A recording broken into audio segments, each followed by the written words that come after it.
Governor Reynolds' weekly press conference today was held at the Food Bank of Iowa.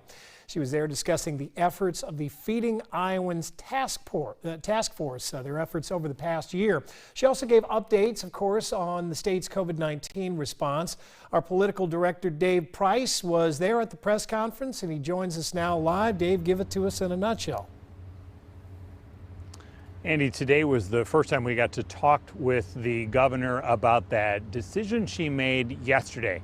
And that was that about a month from now, the state will be withdrawing from that federal program that provided $300 per week in additional federal benefits to people who have been unemployed. The governor said the unemployment rate has been going down. There are far more business openings now than there are unemployed people. So here's how she explains why now is the time to pull out of this program. We have more jobs open than we have people on unemployment.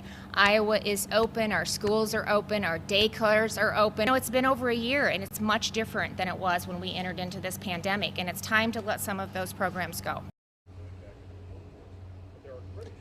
And this is a similar comments. These are similar comments to what we're hearing from some other Republican governors across the state. There are at least a half dozen states that are doing what the state of Iowa is now doing by leaving this program, most of them doing this next month.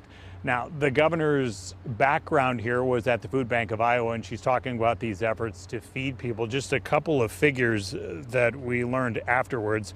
Before the pandemic, there were 305,000 Iowans considered food insecure, 305,000 at the worst of it during the pandemic. And they figure that May of last year may have been the worst of this. There were 458,000 people, almost 459,000 people considered food insecure. So an increase of 150,000 people statewide. It is still far more elevated than it was before. So as of right now, it's about 405,000. So roughly speaking, down 53,000 from the peak last year. But still, big picture, you have 100,000 Iowans more than 100,000 Iowans more now foods insecure than there were more than a year ago before the pandemic. So those figures, while there are a bunch of numbers here, they do underscore how many people are still struggling. And for some of them, this additional $300 per week federal benefit for unemployment will be expiring now next month as the governor pulls out of this program. She does point out, of course, that the state unemployment assistance will continue, Andy. It would seem like two things kind of working against each other here. She pointed out in the press conference she has been really hearing it from business owners. She said from all levels that she's been speaking to about the condition of the workforce right now.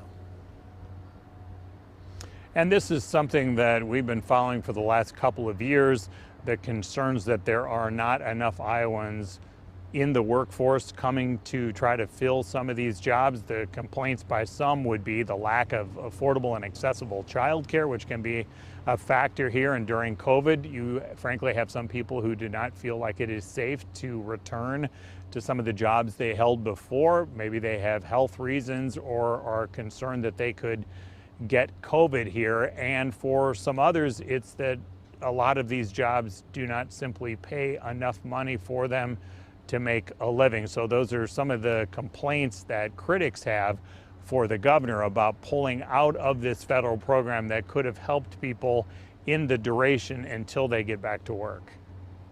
It was asked a question about, employers, are they doing their part in raising the wages to make these jobs more attractive to the workforce that is out there not taking the jobs? And she pointed out that she thinks that they are doing what they can to make they raise the wages, raise the benefits, and make those jobs more attractive. But Dave, thank you so much for your time.